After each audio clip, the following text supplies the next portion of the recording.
Hello friends, આજે આપણે UPSC અને જીપીએસસી બંને એક્ઝામ માટે ઇમ્પોર્ટન્ટ જે GS2નું પેપર છે, બરાબર છે. તો GS2ના પેપરની અંદર જે ગવર્નન્સ છે એ ગવર્નન્સમાં આવતો આ સિલેબસ છે એ બહુ ઇમ્પોર્ટન્ટ છે અને આ સિલેબસના આ ટોપિકને આપણે આજે સારી રીતે સમજીશું, બરાબર છે. ટોપિક ફ્રેન્ડ શું છે? તો કે ટોપિક છે role of civil service in democracy. Democracy એટલે ફ્રેન્ડ ખબર છે આપણને કે લોકશાહી. ભારત સૌથી વિશ્વનો સૌથી કેવો એ સૌથી મોટો લોકશાહીવાળો દેશ છે અને આ લોકશાહીવાળા દેશની અંદર આપણે શું ઇમ્પોર્ટન્ટ હોય છે તો સિવિલ સર્વિસ બહુ વધારે અગત્યની હોય છે. તો આ સિવિલ સર્વિસનો આ લોકશાહીની અંદર શું ઉપયોગ છે એ આપણે સમજવાનું છે. તો ચલો ફ્રેન્ડ આપણે સ્ટાર્ટ કરીએ આ ટોપિકને સમજવાનું. તો civil service refers two body of government official. આ સિવિલ સર્વિસ શું છે? તો ગવર્મેન્ટ ઓફિશિયલ એટલે સરકારી નોકરો હોય ને એમની એક બોડી છે. સરકારી નોકરોની બોડી છે. હુ આર એમ્પ્લોયડ એટલે એમને એમ્પ્લોય તરીકે કર્મચારી તરીકે રાખવામાં આવેલા two carry out the administrative function of state. State એટલે કે ગવર્મેન્ટના જે પણ શાસનની અંદર જે કાર્યો હોય એ કાર્યોને પૂરા કરવા માટે શું હોય એમને એમ્પ્લોયડ કરેલા હોય, બરાબર છે. તો એને શું કહેવાય છે? સિવિલ સર્વિસ કહેવાય છે. હવે ફ્રેન્ડ્સ, આ સિવિલ સર્વિસની અંદર મિલિટરી અને જ્યુડિશિયલ બ્રાન્ચીસ છે ને એ બંને આવતા નથી. એટલું આપણે યાદ રાખવાનું. ઓકે, સિવિલ સર્વિસ એટલે આપણે હવે આની અંદર આપણે ઇન્ટ્રોડક્શન શરૂઆતની અંદર આપવું હતું એની અંદર આટલું તો ઉપર ઇન્ટ્રોડક્શન આપી દીધું. બીજું ઇન્ટ્રોડક્શનમાં શું આપણે કહી શકીએ કે સિવિલ સર્વિસ પ્લે ફંડામેન્ટલ એટલે મૂળભૂત અને મલ્ટીફેસેટેડ રોલ ઇન ડેમોક્રેસી. તો કે એકદમ પાયાનું અને બહુ અલગ અલગ લેવલનું ડેમોક્રેસી લોકશાહીની અંદર સિવિલ સર્વિસનો રોલ છે. એ acting as a backbone of governance એટલે શાસન છે ને, શાસનના બેકબોન તરીકે. બેકબોન એટલે આપણે રીઢની હડ્ડી કહેવાય ને, એ રીઢની હડ્ડી બરાબરનું કામ કરે છે, બરાબર છે. અને એન્શ્યોરિંગ effective functioning of the state. આ સ્ટેટ એટલે કે ગવર્મેન્ટનું ઇફેક્ટિવ અસરકારક રીતે કાર્ય કરે છે, બરાબર છે. અસરકારક રીતે કાર્ય કરે છે. તો આ રીતે આપણે ઇન્ટ્રોડક્શનને લખી શકીએ છીએ, બરાબર છે. હવે આપણે મેઇન સમજવાનું છે કે આ ટોપિક શું છે? તો કે role of civil service in democracy એટલે લોકશાહીની અંદર સિવિલ સર્વિસનો રોલ. તો આપણે રોલ સમજીશું, બરાબર છે. રોલ અથવા તો એને કન્ટ્રીબ્યુશન પણ કહી શકાય, બરાબર છે. એને કન્ટ્રીબ્યુશન પણ આપણે કહી શકીએ છીએ. તો સૌથી પહેલાં આ કન્ટ્રીબ્યુશનને સમજવું હોય તો કે અલગ અલગ લેવલ પર સિવિલ સર્વિસનું અલગ અલગ જગ્યાએ રોલ રહેલો છે. સૌથી પહેલાં શામાં? તો કે પોલિસી ફોર્મ્યુલેશન એટલે કોઈ પણ સરકાર ખબર છે આપણને ખબર છે કે યોજનાઓ બનાવતી હોય અને યોજનાઓનું ઇમ્પ્લિમેન્ટેશન લાગુ કરવાની હોય તો એની અંદર સિવિલ સર્વિસ ખાસ ભાગ ભજવતી હોય છે, બરાબર છે. હવે યોજનાને ફોર્મ્યુલેશન જ્યારે યોજના બનાવવાની હોય, ધારો કે યોજનાની અંદર વાત કરીએ તો આપણને ખબર છે મનરેગા યોજના એમ્પ્લોયમેન્ટ રોજગાર આપવા માટે મનરેગા બની છે. તો મનરેગા બને જ્યારે એનું ફોર્મ્યુલેશન થાય તો એની અંદર કોણ ભાગ ભજવે? તો સિવિલ સર્વિસ ફ્રેન્ડ ભાગ ભજવે. એને લાગુ આપણે કરાવે ને, લાગુ કરાવવાનું એટલે કે એ ગ્રાઉન્ડ પર ઉતારવાનું કામ એ પણ કોણ કરે? તો સિવિલ સર્વિસની અંદર રહેલા લોકો કરે છે, બરાબર છે. તો આ કઈ રીતે?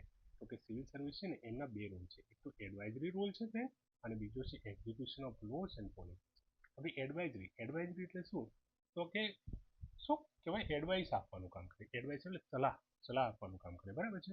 તો આપણે ડિટેલની અંદર થોડું આને જોઈએ કે સિવિલ સર્વિસ પ્રોવાઈડ એક્સપર્ટ કેવી એડવાઇસ કરે છે? Expert non partition advice. Non partition એટલે પક્ષપાત વગર, કોઈ પણ પક્ષપાત વગર એ એડવાઇસ આપે છે. કોને? તો પોલિટિકલ એક્ઝિક્યુટિવ એટલે જે મિનિસ્ટર હોય ને, મિનિસ્ટરને શું કહેવાય? એ લોકો પોલિટિકલ એક્ઝિક્યુટિવ કહેવાય બધા, બરાબર છે. કે રાજનીતિની અંદર જે એક્ઝિક્યુટિવ જે હોય છે એ એક્ઝિક્યુટિવ બધા કોણ છે? તો નેતા વગેરે હોય એમને પોલિટિકલ એક્ઝિક્યુટિવ કહેવાય. નેતાની અંદર મેઇનલી મિનિસ્ટર. તો આ મિનિસ્ટર લોકો હોય ને એમને સલાહ મશવરા બીજું આપવાનું કામ કોણ કરે? તો સિવિલ સર્વન્ટ કરે છે, બરાબર છે.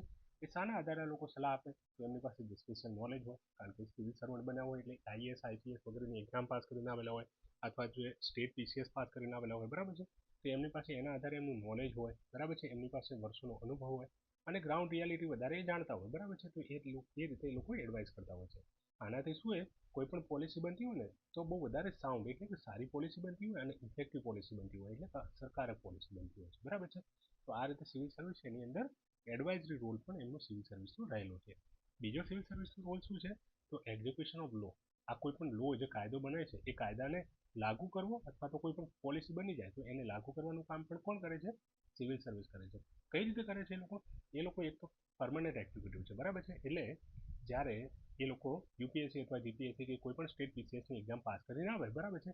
કોઈ પણ સ્ટેટ પીસીએસ પાસ કરીને આવે છે, બરાબર છે. તો એના પછી જ્યાં સુધી એ રિટાયર ના થાય ત્યાં સુધી એ લોકો સર્વિસની અંદર રહેવાના હોય છે, બરાબર છે. એટલા માટે એ લોકો એમની પાસે પાવર હોય છે પરમનન્ટ અને એમની પાસે અનુભવ હોય છે, આના આધારે એ લોકો લોને એક્ઝિક્યુટ કરતા હોય છે. વન્સ પોલિસી આર ફોર્મ્યુલેટેડ, એકવાર પોલિસી બની જાય એન્ડ લો આર ઇનેક્ટેડ, એટલે કે કાયદો પણ ઇનેક્ટ કરી દેવામાં આવે, બરાબર છે. તો civil service R responsible four translating ધેમ ઇન્ટુ એક્શન, એટલે જે કોઈ પણ કાયદો બને છે, કોઈ પણ પોલિસી બને છે, એને એક્શનની અંદર લાવવાનું કામ કોણ કરે છે? તો કે આ લોકો કરે છે, સિવિલ સર્વન્ટ કરે છે.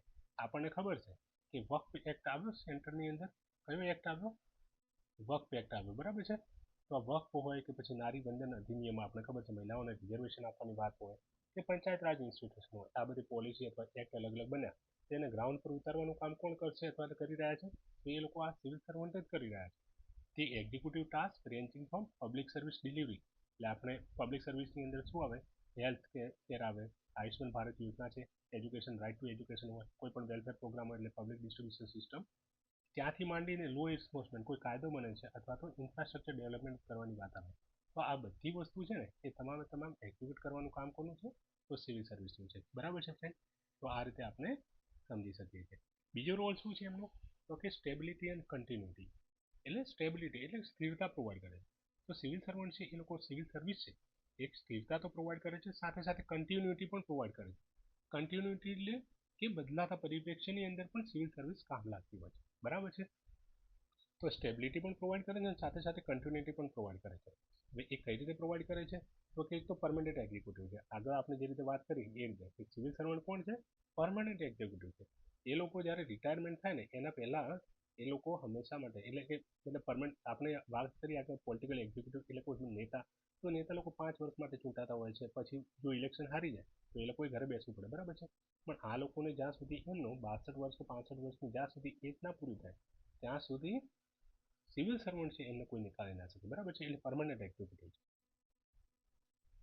ધીસ પ્રોવાઈડ સ્ટેબિલિટી, એના લીધે કોઈ પણ સ્ટેબિલિટી એમને પ્રોવાઈડ કરે છે. Continuity to the government, government પણ એના લીધે કન્ટિન્યુ ચાલતી રહે. એન્સ્યોરિંગ ધેટ એડમિનિસ્ટ્રેટિવ પ્રોસેસ, એટલે કોઈ પણ શાસનની કોઈ પણ પ્રોસેસ ચાલતી હોય, પબ્લિક સર્વિસ હોય, એ બધી આના લીધે કન્ટિન્યુ રહે. Uninterrupted without even during political transition or changes in government. આપણને ખબર છે ઘણી વાર પોલિટિકલ ટ્રાન્ઝિશન થતું હોય એટલે વચ્ચેથી ગવર્મેન્ટ શું હોય કે વિશ્વાસ મત હોય, એ વિશ્વાસ મત સરકારનો જતો રહે, બરાબર છે. અથવા તો 5 વર્ષ પૂરા થાય પછી ગવર્મેન્ટ બદલાઈ જાય, તો એ વખતે શું હોય કે કોઈ પણ પરિસ્થિતિની અંદર એડમિનિસ્ટ્રેટિવ પ્રોસેસ ચાલુ રહેવી જોઈએ, બરાબર છે. તો એના માટે કરીને આ લોકો સિવિલ સર્વિસ જે છે એ સ્ટેબિલિટી પ્રોવાઈડ કરતી હોય છે, કારણ કે એનો પરમનન્ટ નેચર હોય છે એટલા માટે. બીજું સ્ટેબિલાઇઝિંગ ફોર્સ તરીકે પણ કામ કરે છે. In time of political instability, રાજકીય જ્યારે અસ્થિરતા હોય ને તો સિવિલ સર્વિસ શું કરે છે? એટલે સ્ટેબિલાઇઝિંગ ફોર્સ તરીકે, એટલે સ્થિરતા પ્રોવાઈડ કરે છે. મેન્ટેનિંગ એડમિનિસ્ટ્રેટિવ ઓર્ડર, જે લો એન્ડ ઓર્ડરની સિચ્યુએશન, શાસન બરાબર ચલાવતા હોય છે આ લોકો, મેન્ટેન કરતા હોય છે. એન્સ્યોરિંગ સ્મૂથ ફંક્શનિંગ ઓફ સ્ટેટ, કોઈ પણ સ્ટેટ અથવા ગવર્મેન્ટ છે એ સ્મૂથલી રન કરે એ વખતે, બરાબર છે. તો આ પણ એક સિવિલ સર્વિસનું કાર્ય છે. અપહોલ્ડિંગ ડેમોક્રેટિક પ્રિન્સિપલ, ડેમોક્રેટિક પ્રિન્સિપલ એટલે ફ્રેન્ડ શું? તો કે આપણને ખબર છે લોકશાહીના જે સિદ્ધાંતો છે ને, લોકશાહીના સિદ્ધાંત, એ લોકશાહીના સિદ્ધાંતને અપહોલ્ડ કરવાનું પણ કામ, એને માનવાનું કામ પણ કોણ કરાવે છે? તો એ સિવિલ સર્વિસ કરાવે છે, બરાબર છે. એમાં ડેમોક્રેટિક પ્રિન્સિપલ કયા છે? એક તો રૂલ ઓફ લો, એટલે કોઈ પણ આપણે જે દેશ છે એ કઈ રીતે ચાલશે? લોથી ચાલશે, બરાબર. એને કહેવાય છે રૂલ ઓફ લો. એકાઉન્ટેબિલિટી એટલે જવાબદારી, ટ્રાન્સપરન્સી પારદર્શિતા, આ બધા ડેમોક્રેટિક લોકશાહીના પ્રિન્સિપલ છે, લોકશાહીના સિદ્ધાંતો છે, બરાબર છે. તો આ બધા સિદ્ધાંતોને માની અને એ પબ્લિક સર્વિસ ડિલિવરી પ્રોવાઈડ કરતા હોય છે, કોણ? તો સિવિલ સર્વન્ટ. સાથે સાથે નોન પાર્ટીશન, એટલે કોઈ પણ પોલિટિકલ પાર્ટીની સાથે ડાયરેક્ટ સંબંધો ધરાવ્યા વગર નિષ્પક્ષ રીતે એ લોકો હેલ્પ કરતા હોય છે એડમિનિસ્ટ્રેશન ચલાવવાની અંદર. સાથે સાથે ઇમ્પાર્શિયલ હોય છે આ લોકો, બરાબર છે. ઇમ્પાર્શિયલ એટલે કોઈની સાથે શું પાર્શિયાલિટી ના કરે, કોઈની સાથે બાયસ ના રાખે. અને ફેસિલિટિંગ ઇલેક્શન, ઇલેક્શન કરાવવાનું કામ પણ કોનું છે? તો કે સિવિલ સર્વિસીસનું છે, બરાબર છે. તો આ બધા ડેમોક્રેટિક પ્રિન્સિપલને અપહોલ્ડ કરવાનું કામ કોનું છે? તો કે એ છે સિવિલ સર્વિસ. તો સૌથી પહેલા આપણે રૂલ ઓફ લો જોઈએ. તો કે civil servant are sworn to uphold the constitution, ત્યારે એટલે આ લોકો શું બંધારણની સોગંદ ખાતા હોય છે, બરાબર છે. સિવિલ સર્વિસ જ્યારે સિવિલ સર્વિસની અંદર આવે ને ત્યારે બંધારણની સોગંદ ખાતા હોય છે. સોગંદ એને શું કહે ખબર કે અમે બંધારણની હંમેશા રક્ષા કરીશું અને રૂલ ઓફ લો એ કાયદાનું હંમેશા માન રાખીશું, કાયદાના આદેશમાં નહીં જઈએ. તે ઇન્ફોર્સ રેગ્યુલેશન, કોઈ પણ રેગ્યુલેશન બન્યા હોય, નિયમો બન્યા હોય એ બધાને ઇન્ફોર્સ કરાવે. પબ્લિક સેફ્ટી હંમેશા ધ્યાન રાખે, પબ્લિકની સેફ્ટીનું. પ્રોટેક્ટ સિટીઝન રાઇટ, એટલે લોકો છે, લોકોના મૂળભૂત અધિકારો છે એ બધાને ઇમ્પાર્શિયલી, કોઈ પણ પાર્શિયાલિટી, કોઈ પણ ભેદભાવ વગર એ લોકો એમને પ્રોટેક્ટ કરે. રિગાર્ડલેસ ઓફ પોલિટિકલ અફિલિએશન, બરાબર છે. પછી સિવિલ સર્વિસની accountability and transparency, while accountable to political executive, એ લોકો જે જવાબદારી એમને કોના પ્રતિ હોય છે તો પોલિટિકલ એક્ઝિક્યુટિવ એટલે કે મિનિસ્ટર વગેરે હોય ને તે મિનિસ્ટર વગેરેના પ્રતિ એમને એ શું હોય કે એમની જવાબદારી હોય છે, બરાબર છે.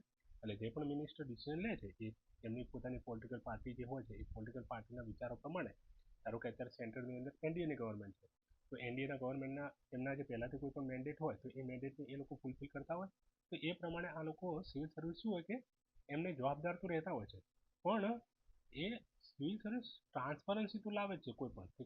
કોઈ પણ નિયમ લાવ્યો, બરાબર છે, તો એને ટ્રાન્સપરન્સી સાથે લાવે છે, પારદર્શિતા સાથે ગવર્નન્સની અંદર, અને by adhering to establish procedure and regulation, અને સાથે સાથે કાયદાના અગેન્સ્ટમાં ગયા વગર પ્રોસિજરની સાથે જ એ લોકો પ્રોસિજરમાં માન્યા વગર એ લોકો કોઈ પણ કામ કરતા નથી.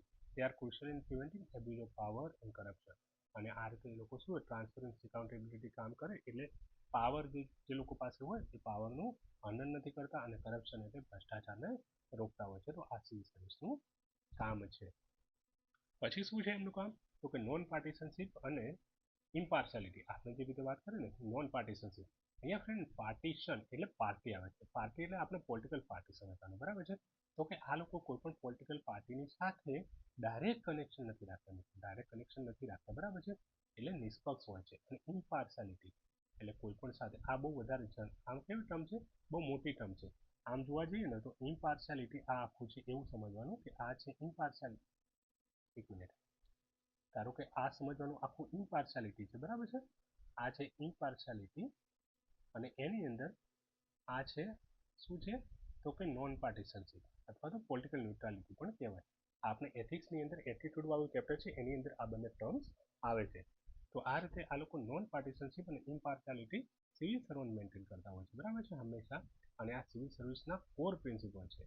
હંમેશા ન્યુટ્રલ રહે, provide services to all citizen equally, કોઈ પણ ભેદભાવ વગર ઇમ્પાર્શિયાલિટી વગર રાખીને આ લોકો ભારતનો કોઈ પણ નાગરિક હોય એ કોઈ પણ જાતિનો હોય, કોઈ પણ ધર્મનો હોય, કોઈ પણ જેન્ડર, પુરુષ હોય, મહિલા હોય અથવા ટ્રાન્સજેન્ડર હોય, કોઈ પણ પોલિટિકલ લિનિંગ, એને કોંગ્રેસ ગમે કે એને ભાજપ ગમે અથવા તો કોઈ પણ બીજી પાર્ટી ગમે, તો પણ કોઈ પણ પ્રકારના આ પ્રકારના ભેદભાવ રાખ્યા વગર, કોઈ પણ પ્રકારની શું હોય કે પક્ષ પાર્ટી વગર રાખ્યા વગર એ બધાને શું હોય ન્યુટ્રલ રહીને સર્વિસ પ્રોવાઈડ કરતા હોય છે civil servant.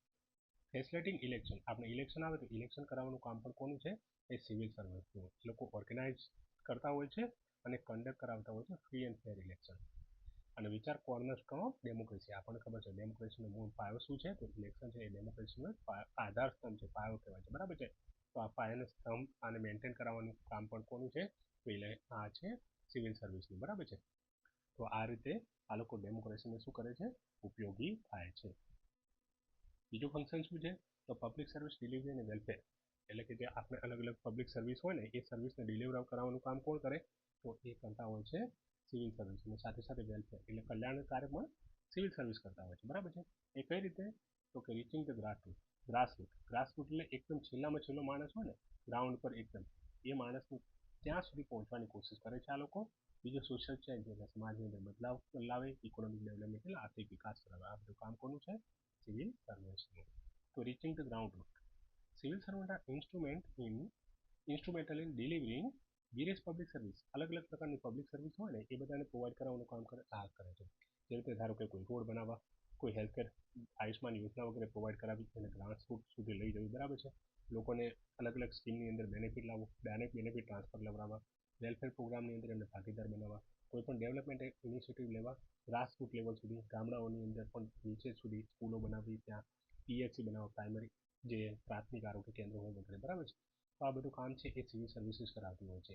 એન્સ્યોરિંગ that the benefit of democratic governance reach all segment of society especially the vulnerable, એટલે કે ડેમોક્રેટિક ગવર્નન્સ છે, બેનિફિટ છે આ ડેમોક્રેટિક લોકશાહીવાળી જે શાસન છે, લોકશાહીનું પ્રશાસન, તો એનો બેનિફિટ છે એ સોસાયટીના દરેક તબક્કા સુધી પહોંચે, એસ્પેશિયલી વલ્નરેબલ એટલે એકદમ વીક હોય ને સામાન્ય માણસ એના સુધી પણ પહોંચે, બરાબર છે, એસ્પેશિયલી વલ્નરેબલ સુધી. તો એ પણ આ કામ કોનું છે એ આ સિવિલ સર્વિસીસ કરાવતા હોય છે, બરાબર છે. પછી સોશિયલ ચેન્જ અને ઇકોનોમિક ડેવલપમેન્ટ એટલે કે સામાજિક બદલાવ અને ઇકોનોમિક ડેવલપમેન્ટ એટલે આર્થિક શું તો આર્થિક વિકાસ થ્રુ સક્સેસફુલ પોલિસી ઇમ્પ્લિમેન્ટેશન. આ લોકો શું કરાવે સક્સેસફુલ પોલિસી ઇમ્પ્લિમેન્ટેશન તો કરાવે સાથે સાથે civil service time social change કરાવે છે અને આર્થિક વિકાસ. Working toward reducing inequality. એટલે આપણને ખબર છે અત્યારે સમાજની અંદર અસમાનતા બહુ વધારે રહેલી છે, બરાબર છે. તો એ અસમાનતાને ઓછો કરવાનું કામ આ રીતે કરે છે પબ્લિક સર્વિસ ડિલિવરી પ્રોવાઈડ કરી અને વેલફેર દ્વારા અને પ્રોમોટિંગ સોશિયલ જસ્ટિસ, આ રીતે સામાજિક ન્યાય પ્રમોટ કરતા હોય છે સિવિલ સર્વન્ટ, બરાબર છે. તો આ રીતે પણ આપણે લખી શકીએ. પછી ક્રાઇસિસ મેનેજમેન્ટ. આપણને ખબર છે ભારત છે, ભારતની અંદર 8% એવું જે જગ્યાઓ છે ભારતનો એ સૌથી વધારે વનરેબલ છે, સોરી 40% જેટલી જગ્યા છે એ સૌથી વધારે વનરેબલ છે. ત્યાં અલગ અલગ પ્રકારના ડિઝાસ્ટર આવતા હોય છે. કોઈ જગ્યાએ ભૂકંપ આવે છે, કોઈ જગ્યાએ સાયક્લોન એટલે ચક્રવાત આવે છે, બરાબર છે, કોઈ જગ્યાએ સુનામી આવે છે, કે કોઈ જગ્યાએ ગ્લેશિયલ આઉટબર્સ્ટ થાય છે, કોઈ જગ્યાએ વાઇલ્ડ ફાયર થાય છે, બરાબર છે. તો એટલા બધા ક્રાઇસિસ જે છે એ ક્રાઇસિસ ભારતની અંદર અલગ અલગ થતા હોય છે. તો આવા બધા ક્રાઇસિસને મેનેજમેન્ટ કરવાનું કામ કોનું છે? તો એ બધા સિવિલ સર્વન્ટ કરાવતા હોય છે. આપણને ખબર છે કોઈ જગ્યાએ પૂર આવે છે, આપણે ફ્લડ આવે છે, તો ફ્લડની અંદર કેવા મ્યુનિસિપલ કમિશનર હોય કોઈ, કે કોઈ મામલતદાર હોય, કે કોઈ ટીડી હોય, કે વગેરે ગ્રાઉન્ડ લેવલ પર પહોંચી જતા હોય છે, બરાબર છે. એ લોકો ગ્રાઉન્ડ પર પહોંચી જતા હોય છે. તો આ બધું કામ કોનું છે? તો એ સિવિલ સર્વિસીસ કરાવતા હોય છે. ડ્યુરિંગ કોન્સ્ટિટ્યુશનલ ક્રાઇસિસ, એટલે ધારો કે પ્રેસિડેન્ટ રૂલ હોય ત્યારે પણ આ લોકો ઉપયોગી થતા હોય છે. નેશનલ ઇમરજન્સી, આર્ટિકલ 352ના આધારે નેશનલ ઇમરજન્સી લાગે છે ત્યારે પણ સિવિલ સર્વિસીસ ખાસ કામ આવતી હોય છે, બરાબર છે. કોઈ પ્રકારનું ડિઝાસ્ટર થાય છે એ બધાની અંદર પણ સિવિલ સર્વન્ટ છે એ સૌથી આગળ રહેતા હોય છે અને આ લોકો ક્રુશિયલ ભાગ ભજવતા હોય છે લો એન્ડ ઓર્ડરને મેન્ટેન કરવા માટે, અથવા તો પબ્લિક અનરેસ્ટ હોય એને ઓછું કરવા માટે, ડિઝાસ્ટરને પ્રિવેન્ટ કરવા માટે, અથવા કોઈ પણ રિલીફ એફર્ટ લાવવા માટે અને એસેન્શિયલ સર્વિસ કન્ટિન્યુ રહે કોઈ પણ પરિસ્થિતિની અંદર. એ બધાની અંદર કામ કોનું છે? તો કે આ બધા સિવિલ સર્વન્ટ છે એ બધા આવી બધી ક્રાઇસિસ પરિસ્થિતિઓને મેનેજ કરવાની અંદર કામ કરતા હોય છે, બરાબર ફ્રેન્ડ. પછી પીપલ અને ગવર્મેન્ટ ઇન્ટરફેસ, એટલે સરકારો છે એ સરકારો અને લોકોની વચ્ચે આવાજ કોણ બને છે? ઇન્ટરફેસ, ફેસ કોણ બને છે? એ બધા સિવિલ સર્વન્ટ હોય છે, બરાબર છે. સરકાર વતી આપણા ઘરે શું હોય કે અલગ અલગ યોજનાઓ લઈને આવતા હોય છે ને સિવિલ સર્વન્ટ, એ બધા વચ્ચેનું ફેસનું કામ કોણ કરે છે? આ જ બધા, બરાબર છે, એ સિવિલ સર્વન્ટ કરે છે. એટલે સર્વિંગ એઝ પ્રાઇમરી ચેનલનું કામ કરે છે, બરાબર. પ્રાથમિક ચેનલનું કામ કરે છે between the government and people. લોકો અને સરકાર વચ્ચેનું જે ચેનલ છે પ્રાઇમરી ચેનલ, એનું કામ કોણ કરે છે? તો આ બધા સિવિલ સર્વન્ટ કરતા હોય છે. એટલે civil servant R responsible four communicate કરે, કમ્યુનિટી પબ્લિકની એટલે લોકોની આપણે જરૂરિયાતો શું છે એ સરકાર સુધી પહોંચાડતા હોય છે અને કોઈ પણ સરકારની જે પોલિસી હોય છે એ પોલિસીને ઇમ્પ્લિમેન્ટ કરાવતા હોય છે ગ્રાસરૂટ લેવલ સુધી, બરાબર છે. Their role is essential in translating government intention into tangible outcome for citizen.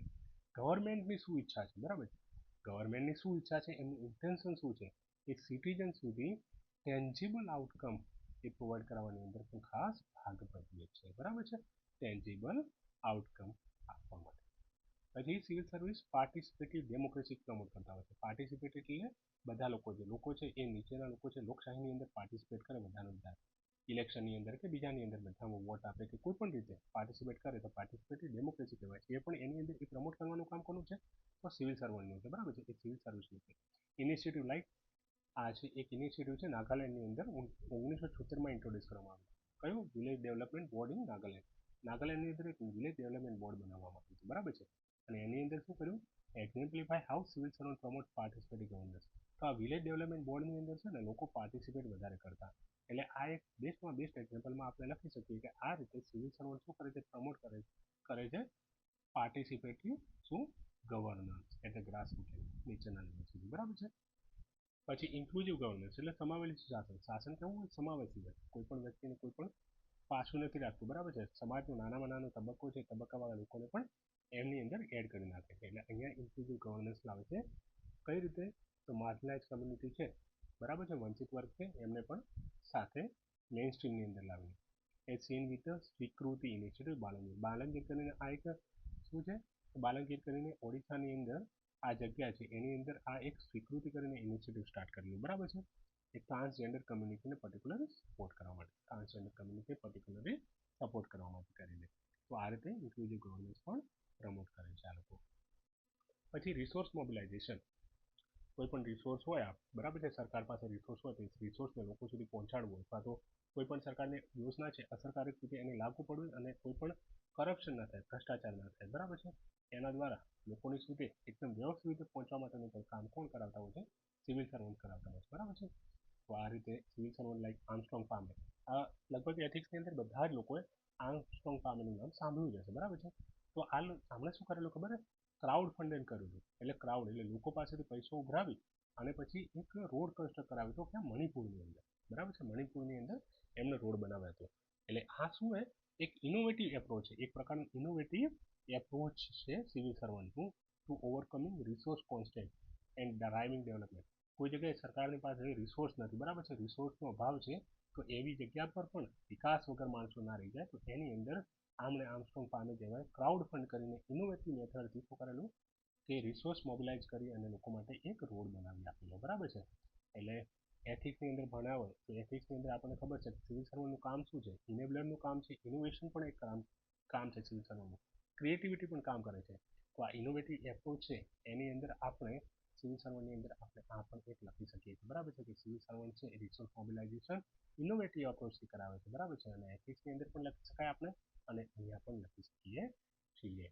પછી સાથે સાથે ડિપ્લોમેસી અને ઇન્ટરનેશનલ રિલેશન, લગભગ યુએનની આપણે સ્પીચ ઘણી બધી સાંભળીએ છીએ, અને અમુક સિવિલ સર્વન્ટ જે આપણા ફોરેન સર્વિસની અંદર રહેતા હોય ને, તો એ ફોરેન સર્વન્ટ હોય એ ફોરેન સર્વન્ટની યુએનની અંદર આપણે સ્પીચ સાંભળીએ છીએ, બરાબર છે. એ પછી હર્ષ શ્રીંગલા હોય કે આપણા વિદેશ જે સચિવ હોય એ બધા શું છે, ભારતને રિપ્રેઝન્ટ કરે છે ઇન્ટરનેશનલ ફોરમની અંદર ઇન્ડિયાને રિપ્રેઝન્ટ કરે છે. તો એ શાનું એક્ઝામ્પલ છે, તો સિવિલ સર્વિસનું તો એક્ઝામ્પલ છે ડેમોક્રેટીની અંદર. એ લોકો આપણે એગ્રીમેન્ટ નિગોશિએટ કરતા હોય છે, નેશનલ ઇન્ટરેસ્ટને વિદેશની અંદર આપણે સેફગાર્ડ કરતા હોય છે, બરાબર છે. તો આ રીતે સિવિલ સર્વિસનો રોલ શાની અંદર ડેમોક્રેસીની અંદર ખાસ રહેલો છે, બરાબર છે. હવે લાસ્ટમાં આની અંદર આપણે કન્ક્લુઝનમાં લખવું તો શું લખી શકીએ, કે in essence civil service are the backbone of democratic governance. એટલે લોકશાહી વાળું જે શાસન છે એની અંદર બેકબોનનું કામ કરે છે કોણ, સિવિલ સર્વિસ. કઈ રીતે, એ લોકો એક્સપર્ટાઇઝ પ્રોવાઈડ કરે છે, બરાબર છે, સ્પેશિયલ ડોમેનનું એમને નોલેજ હોય છે, સ્ટેબિલિટી એટલે સ્થિરતા પ્રોવાઈડ કરે છે, અને ઇમ્પાર્શિયાલિટી એટલે કોઈ પણ સાથે ભેદભાવ નથી રાખતા, બરાબર છે. જે કોઈ પણ ઇફેક્ટિવ પોલિસી ઇમ્પ્લિમેન્ટ કરવાની હોય ને તો એના માટે જરૂરી છે, પબ્લિક સર્વિસ ડિલિવરી પ્રોવાઈડ કરવા માટે પણ જરૂરી છે, અને overall progress and development of nation એટલે દેશના વિકાસ માટે જરૂરી છે, બરાબર છે. તો આ રીતે આપણે બેનિફિટ અથવા role of civil service in democracy આપણે જોઈ લીધું. હવે આપણને ખબર છે કોઈ પણ જગ્યાએ બેનિફિટ હોય અથવા પોઝિટિવ હોય, બરાબર છે, તો એની સાથે સાથે કેટલાક ચેલેન્જીસ પણ હંમેશા રહેતા હોય છે, બરાબર છે. ચેલેન્જીસ કેટલાક પડકારો રહેતા હોય છે. તો આ સિવિલ સર્વિસ છે ને કેટલાક પડકારો ફેસ કરી રહી છે, એમને કેટલીક તકલીફો પડી રહી છે, તો એવા પડકારો અથવા એની તકલીફો કઈ છે એ આપણે જોવાનું છે, બરાબર છે. તો કે સૌથી પહેલા આપણે જોઈએ okay challenges related to generalist civil service. Civil service છે ને કેવી છે, જનરલાઇઝ છે, બરાબર છે. એટલે કે એની અંદર આપણે યુપીએસસી અથવા જીપીએસસી અથવા તો અલગ અલગ સ્ટેટ ટીચર્સ પાસ કરીને જે લોકો જાય છે ને, તો એમને બધું જનરલ નોલેજ હોય છે, બરાબર, પણ સ્પેસિફિક ડોમેનનું નોલેજ નથી હોતું, બરાબર છે. હવે ધારો કે આરબીઆઈના ગવર્નર બનવા હોય તો આરબીઆઈના ગવર્નરની પાસે કેવું ઇકોનોમીનું સ્પેશિયલ નોલેજ હોવું જોઈએ, બરાબર છે. ત્યાં જનરલ નોલેજ હોય બધું એ ના ચાલે, કારણ કે સ્પેશિયલ નોલેજ તો જોઈએ જ, બરાબર છે. આર્થિક ઇકોનોમીનું બેકગ્રાઉન્ડ હોય બહુ સ્ટ્રોંગ હોય તો એવા વ્યક્તિ એની અંદર ચાલે, બરાબર છે. એટલે અહીંયા સ્પેશિયલાઇઝ રોલ છે, અહીંયા જનરલિસ્ટ આ ના ચાલે. એટલે generalist civil servant may not be suited for specialize role of governor of RBI, બરાબર છે. બીજો શું છે, ઇનએફિશિયન્ટ ઇન્સેન્ટિવ સિસ્ટમ. હવે ધારો કે કોઈ સારું કામ કરે છે, બરાબર છે, કોઈ સારું કામ કરે છે તો એમને ઇન્સેન્ટિવ આપવું પડે, બરાબર છે. ઇન્સેન્ટિવ આપવું જોઈએ, એના લીધે એ એન્કરેજ થાય અને વધારે સારું કામ કરે. પણ અહીંયા શું, અશોક ખેમકા આપણને ખબર છે હમણાં જ આઈએસ સાહેબ અશોક ખેમકા જે રિટાયર થયા છે, બરાબર છે. તો એમને ઓનેસ્ટી ઇન્ટેગ્રિટીની અંદર હંમેશા એમનું ઉદાહરણ અપાય કે માણસ જેટલો પ્રામાણિક સૌથી વધારે 30 વર્ષની સર્વિસની અંદર રહે છે એવા કોઈ નથી રહ્યા, બરાબર છે. તો 30 વર્ષની સર્વિસની અંદર આટલા પ્રામાણિક રહ્યા તો એમને કોઈ જગ્યાએ પ્રમોશન આપવું જોઈતું હતું, ઇન્સેન્ટિવ આપવાનું જતું હતું, એની જગ્યાએ એમને 56 વખત એમને ટ્રાન્સફર કરી દેવામાં આવે, બરાબર છે. એટલે એવા સારા જે અક્ષરો એમનું મોરલ ડાઉન કરે, બરાબર છે. તો આપણે એક ચેલેન્જ છે આઉટડેટેડ રૂલ્સ એન્ડ પ્રોસિજર. જે સિવિલ સર્વિસના રૂલ છે ને, જે નિયમો એ નિયમો બહુ આઉટડેટેડ થઈ ગયા છે, બરાબર છે. આઉટડેટેડ એટલે બહુ જૂના થઈ ગયા છે, અને પ્રોસિજર પણ બહુ જૂની ફોલો કરવામાં આવે છે, બરાબર છે. સમયની સાથે અત્યારે કેવું છે, અત્યારે ટેકનોલોજી વાળો સમય આવી ગયો ફ્રેન્ડ્સ, આપણને ખબર છે. એની અંદર અત્યારે ઘણા બધા નવા ચેલેન્જીસ આવતા હોય છે, સાયબર એટેક થાય છે, બરાબર છે, અથવા વોર વધી ગયા છે.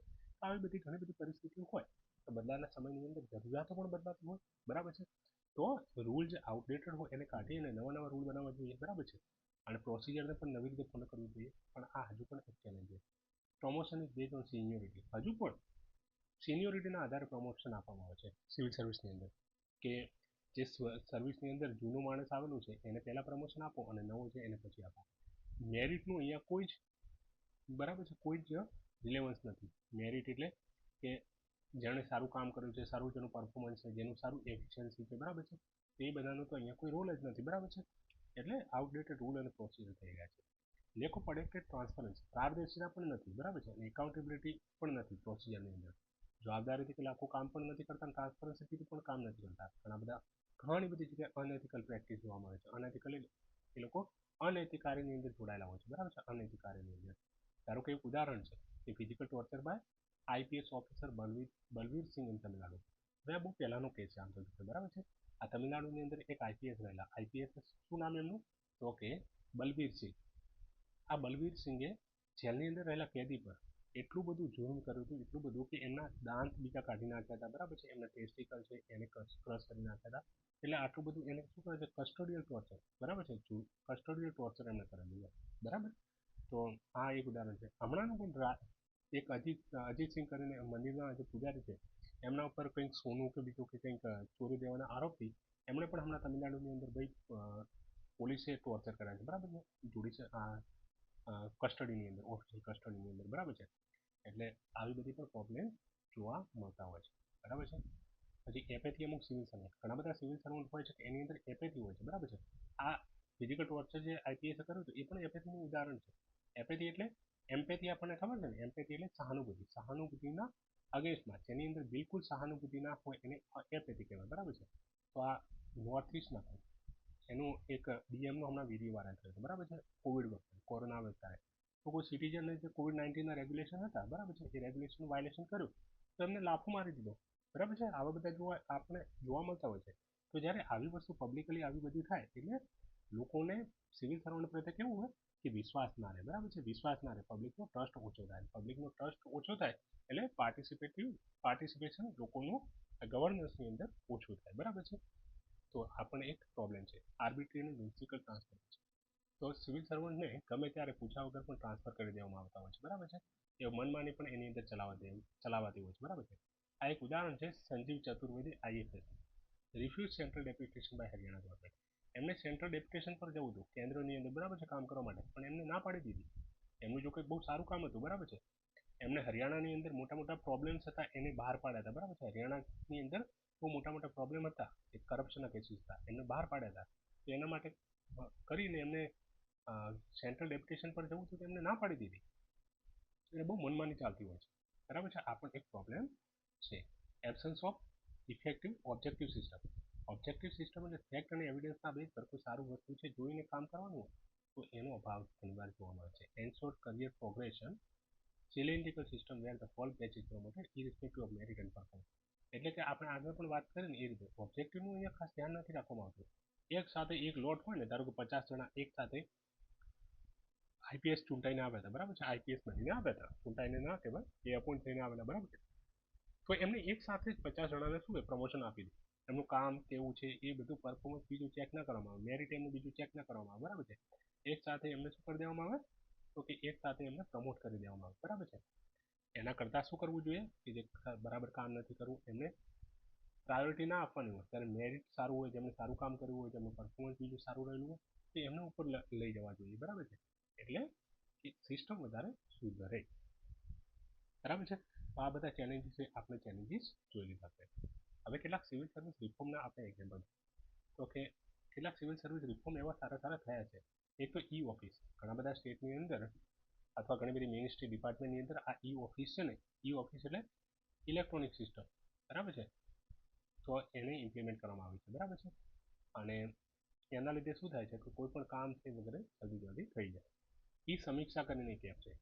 તો આ એક રિયલ ટાઈમ ઓનલાઈન સિસ્ટમ છે for monitoring and follow up action on the decision taken by government.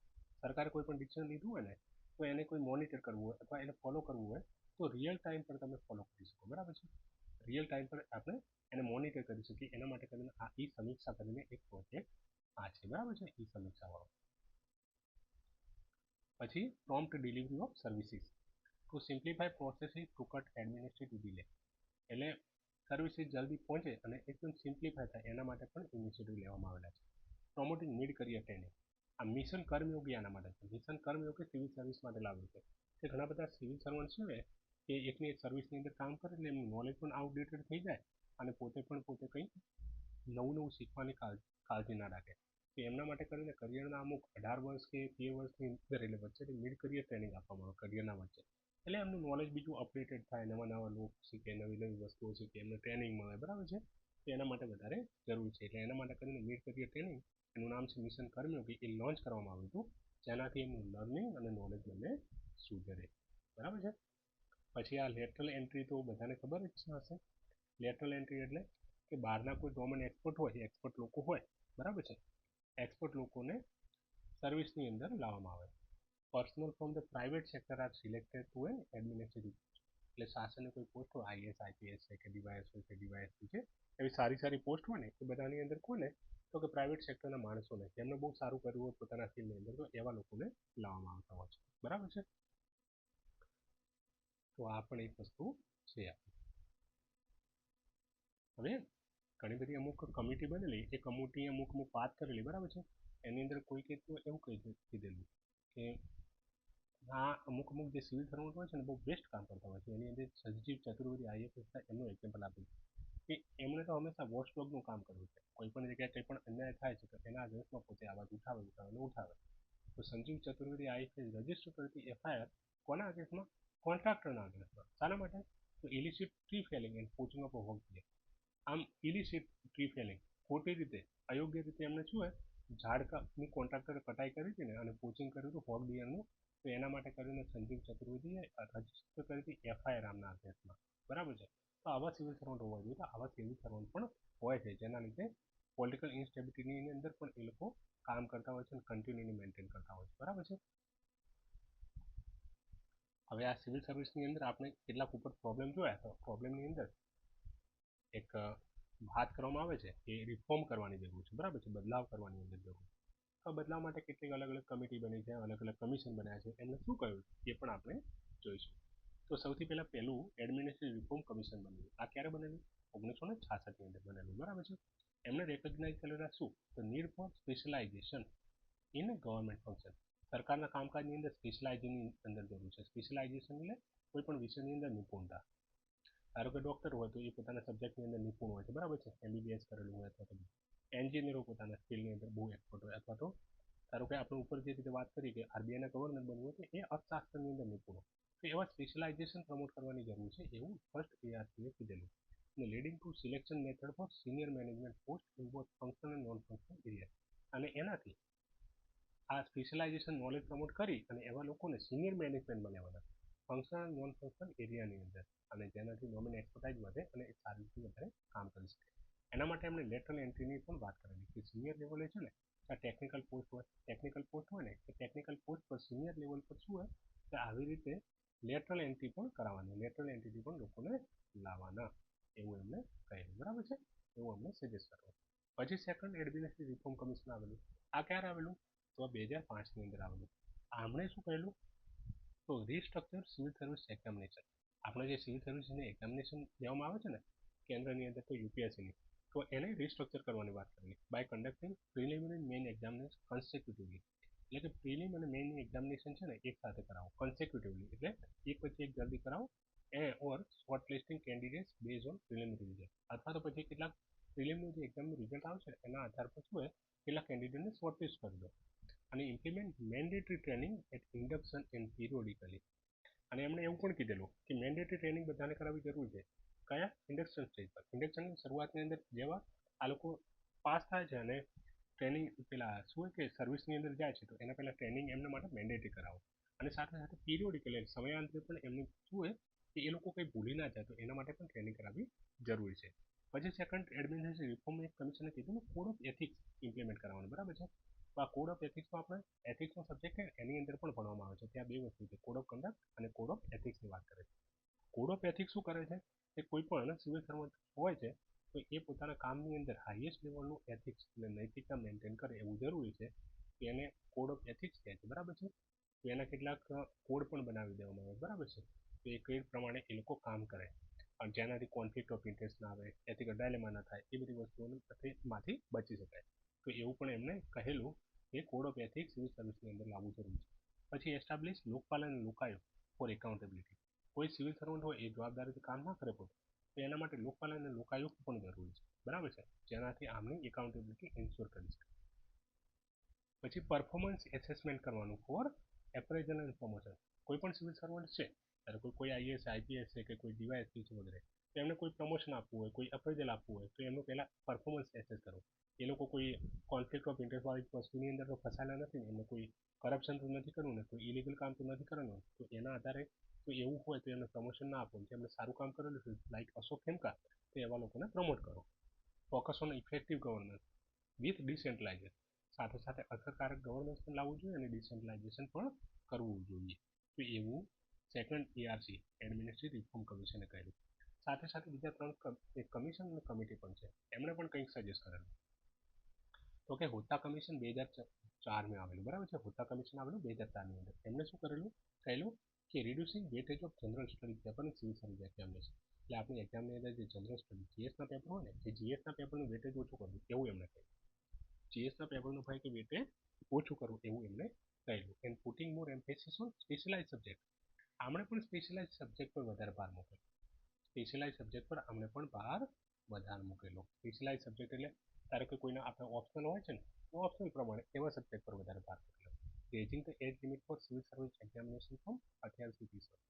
અને એમ એ વખતે કદાચ 2004ની અંદર એજ ઓછી હશે તો 28, એની જગ્યાએ એમને 30 વર્ષનું એજ કરવાનું કહેલું, બરાબર છે. પછી ખન્ના કમિટી 2010ની અંદર આવે.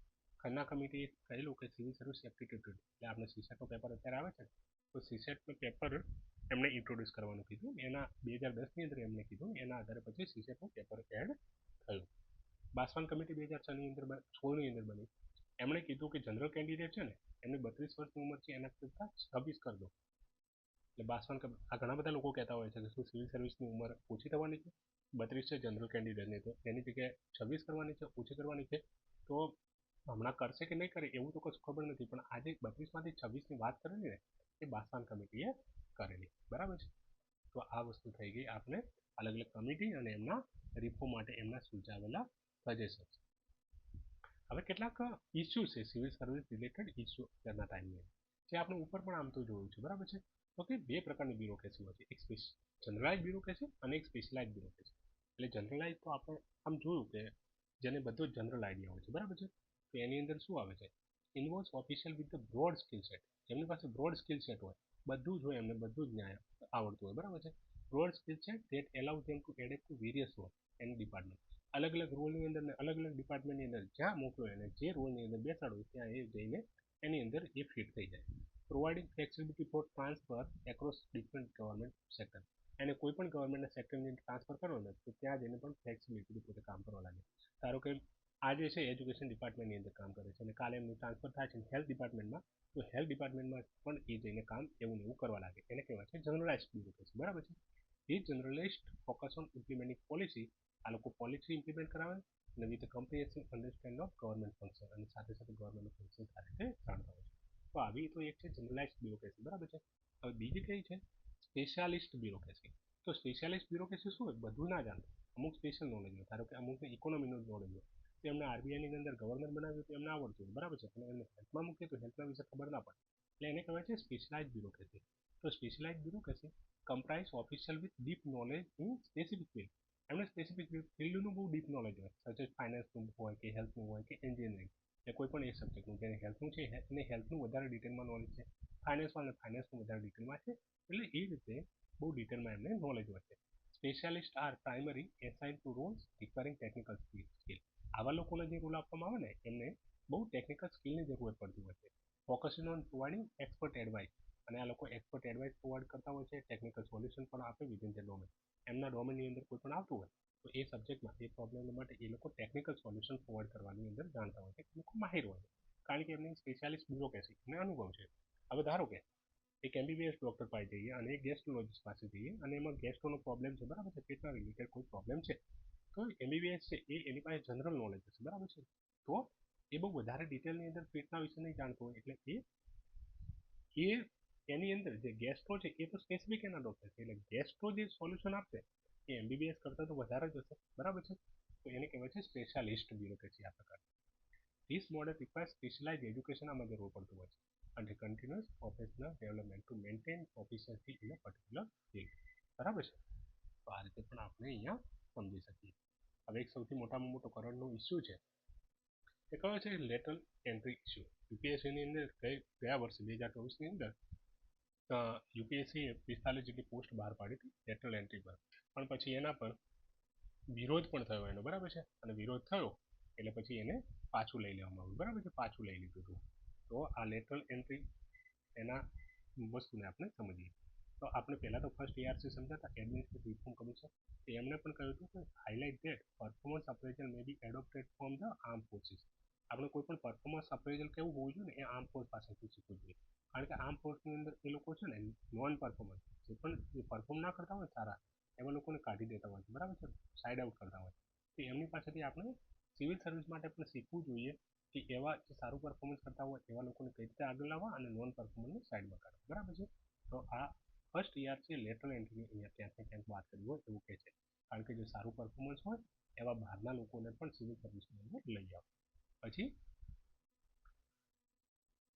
સુરેન્દ્રનાથ કમિટી 2003ની અંદર બની. ઓટા કમિટી આપણે ઉપર જોયું 2004ની અંદર બની. એમણે પણ ડોમેન એક્સપર્ટાઇઝ ઇન સર્વિસીસની અંદર કહ્યું હતું એટલે એમણે પણ આ લેટરલ એન્ટ્રીની વાત કરી. 2005ની અંદર જે સેકન્ડ એડમિનિસ્ટ્રેટિવ રિફોર્મ કમિશન બને, બરાબર, એઆરસી, એમણે પણ લેટરલ એન્ટ્રીની વાત કરી. એટલે જ્યાં જ્યાં આપણે લેટરલ એન્ટ્રી આવે તો લેટરલ એન્ટ્રી આપણે કહેવું એના સમર્થનની અંદર તો આપણે કહી શકીએ કે ફર્સ્ટ એઆરસીએ પણ કીધું, સુરેન્દ્રનાથ કમિટી 2003માં બની એમણે પણ કહ્યું, ઓટા કમિટી 2004ની અંદર બની એમણે પણ કહ્યું, બરાબર છે. અને આ એઆરસી જે સેકન્ડ એઆરસી આવ્યું, બરાબર છે, આ સેકન્ડ એઆરસી આવ્યું એમણે પણ આના વિશે રિકમેન્ડ કરેલું. અને એવા કેટલાક ઉદાહરણો પણ છે, કેટલાક ઉદાહરણો છે કે જેની અંદર આપણે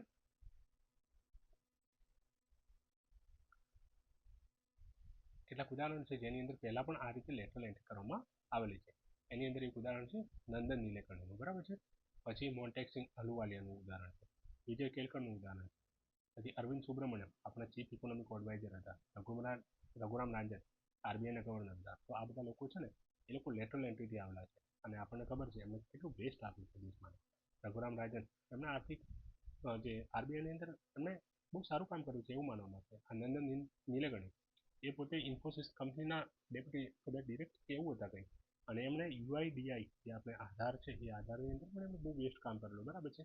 પછી વિજય કેલકર છે એ વિજય કેલકર એ તેરમાં જે તેરમું પેલું આપણે પંચ હતું ને એની અંદર પણ એમણે ખાસી એક્સપર્ટાઇઝ આપેલી, બરાબર છે. અલગ અલગ જગ્યાએ આવા લોકો લેટરલ એન્ટ્રીથી આવ્યા અને પોતે એક્સપર્ટાઇઝ બહુ સારી આપી અને બહુ દેશ માટે બહુ સારું કામ કરેલું છે, બરાબર છે. તો આની જરૂર શું પડી કે need of specialist for domain expert, એટલે કે લેટરલ એન્ટ્રીથી જે અલગ અલગ આપણે લાવવાની વાત કરીએ છીએ, બરાબર છે, એની જરૂરત શું પડી કે એ તો આ લોકો પાસે ટેકનિકલ એક્સપર્ટાઇઝ હોય, બરાબર છે. ડોમેન એક્સપર્ટ પર ક્રુશિયલ ઇન્સાઇટ આપતા હોય, એ પોતાના વિષયને બહુ સારી રીતે જાણતા હોય છે, અથવા તો પોતે કોઈ જગ્યાએ પોતાનો કક્કો બહુ ઘૂંટાવીને આવેલા હોય છે, બરાબર છે. એટલે બહુ સારું રીતે કંઈક ને કંઈક કરીને આવ્યા હોય છે, બરાબર છે. અને એ લોકો ત્યાંના ચેલેન્જીસ પણ જાણતા હોય છે, એટલે એ લોકો વધારે અસરકારક પોલિસી ફોર્મ્યુલેશન પણ કરી શકે છે અને ઇમ્પ્લિમેન્ટેશન લાગુ પણ કરાવી શકે છે. અને કોમ્પ્લેક્સિટી ઓફ એડમિનિસ્ટ્રેશન, શાસન છે ને શાસનની બહુ જટિલતા રહેલી છે, બરાબર છે. તો આ જટિલતા જ્યાં વધી જાય છે અને technical nature of administrative function, કેટલાક જે શાસનની અંદર ફંક્શન કરવાના હોય ને એ બહુ ટેકનિકલ તકનીકી સ્વભાવના હોય છે, એની અંદર સ્પેશિયાલિસ્ટ નોલેજની જરૂર પડતી હોય છે, બરાબર છે. ત્યાં ખાસ વિશેષ નોલેજની જરૂર પડતી હોય છે જેની અંદર આપણી કોમ્પ્લેક્સિટીને સારી રીતે હેન્ડલ થઈ શકે. એના માટે પણ આવા ડોમેન એક્સપર્ટ અથવા તો લેટરલ એન્ટ્રીની જરૂર પડે. Field reality awareness, arts educated IAS ઓફિસરને struggle with comprehending cyber security. અત્યારના સમયની અંદર આપણને ખબર છે સાયબર સિક્યુરિટીના ચેલેન્જ વધારે છે. હવે જે આર્ટ્સ બેકગ્રાઉન્ડમાંથી આવેલો આઈએએસ ઓફિસર હોય એ કદાચ સાયબર સિક્યુરિટીને વધારે સારી રીતે ના જાણતો હોય, બરાબર છે. તો એવા કોઈ પણ આપણે ટેકનિકલ બેકગ્રાઉન્ડવાળા વ્યક્તિને જો લાવવામાં આવે તો એ સાયબર સિક્યુરિટીના ઇસ્યુને વધારે સારી રીતે સોલ્વ કરાવી શકે છે, બરાબર છે. એટલા માટે પણ જરૂરી છે. ગવર્નન્સ મેનેજમેન્ટ, શાસન આનાથી વધારે મજબૂત બનશે જો લેટરલ એન્ટ્રી કરવામાં આવશે તો. નીતિ આયોગનો 3 યર એક્શન એજન્ડા છે પોતાનો, એનો એમ શું છે એવો છે કે કોમ્પિટિશન લાવવું, આની અંદર વિધિન ધ કરિયર બ્યુરોક્રેસી છે, બ્યુરોક્રેસીની અંદર કોમ્પિટિશન વધારે લાવવું અને ઇમ્પ્રુવિંગ ગવર્નન્સ એન્ડ પરફોર્મન્સ, શાસન પણ વધારે સારું રીતે કરવું અને પરફોર્મન્સ પણ વધારે સારું રીતે વધારવું, બરાબર છે. તો એના માટે પણ આ લેટરલ એન્ટ્રીની જરૂર છે, ડોમેન એક્સપર્ટની જરૂર છે.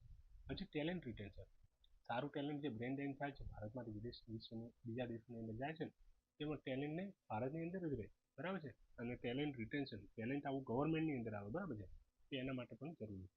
Lateral entry is suggested by 6th central pay commission, બરાબર છે. 6th સેન્ટ્રલ પે કમિશને પણ સજેસ્ટ કરવું ensure talent entry and retention in government especially in for high demand sector previously dominated by the private sector.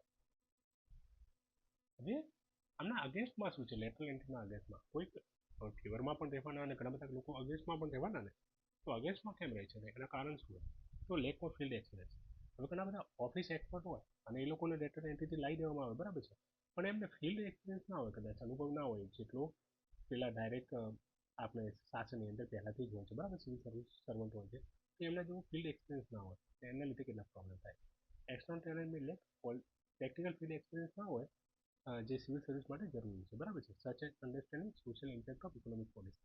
ધારો કે આ લોકો કોઈ પણ ઇકોનોમિક પોલિસી બનાવે છે દેશ માટે, બરાબર છે, તો એનો સામાજિક પ્રભાવ શું થશે, સામાજિક ઇમ્પેક્ટ શું થશે, બરાબર છે, તો એના વિશે એ લોકો અવેર ના હોય, બરાબર છે, તો કદાચ પોલિસીનું સારી રીતે આપણને કોઈ રીતે ફાયદો મળવો જોઈએ ના મળે.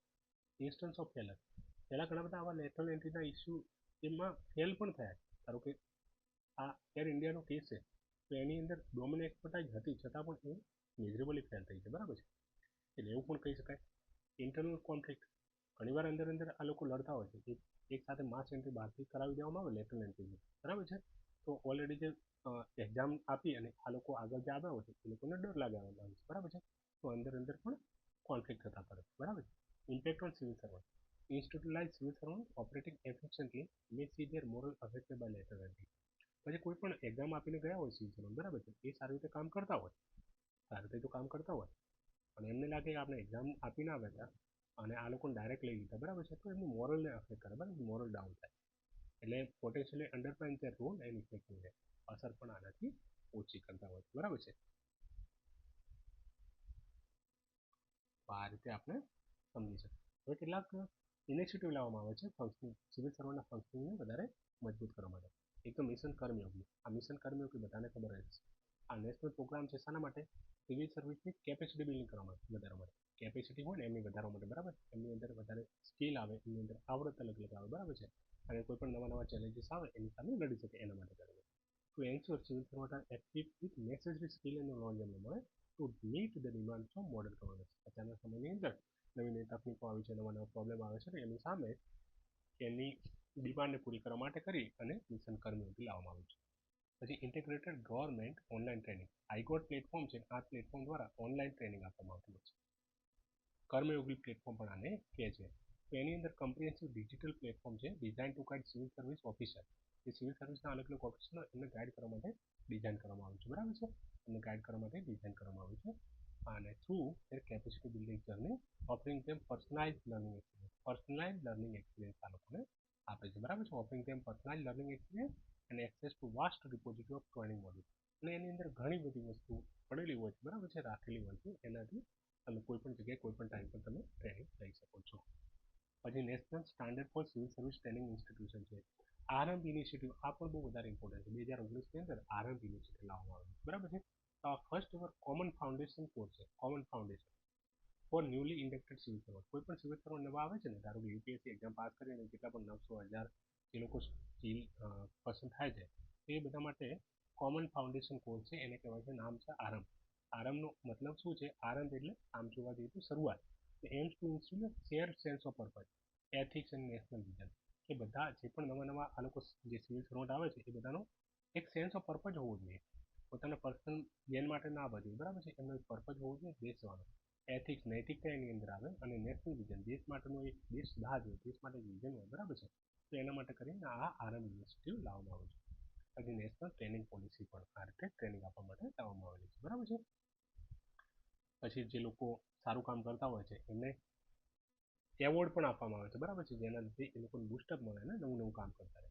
તો પ્રાઇમ મિનિસ્ટરના award for excel in public administration સુધી એના માટે એવોર્ડ અને રિવોર્ડ પણ આપવામાં આવે છે, બરાબર છે, જે લોકો સારું કામ કરતા હોય છે, જેનાથી ઇનોવેશન એન્કરેજ થાય, એફિશિયન્સી આવે, પરસ્યુટ ઓફ એક્સલન્સ ગવર્નન્સની અંદર એક્સલન્સ.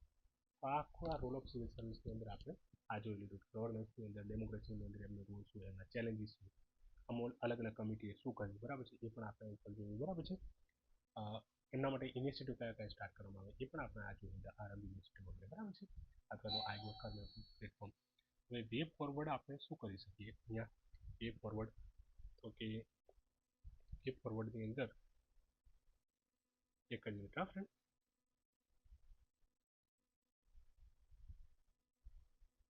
બહાર આવ્યું છે. એ પર્વની અંદર કે ઇન્ટરનલ ક્રિએટિવિટી પર આપણે ફોકસ કરીએ છીએ, બરાબર, ક્રિએટિવિટી અને પરફોર્મન્સ ઇવોલ્યુશન પર over external leadership and lateral advice. આજે reform India civil service with safeguard against political interference. Political interference ના થાય એનું ખાસ ધ્યાન રાખવાનું. સ્પેશિયલાઇઝ કરિયર પાથ એ લોકો એમનું પસંદ થાય એવું.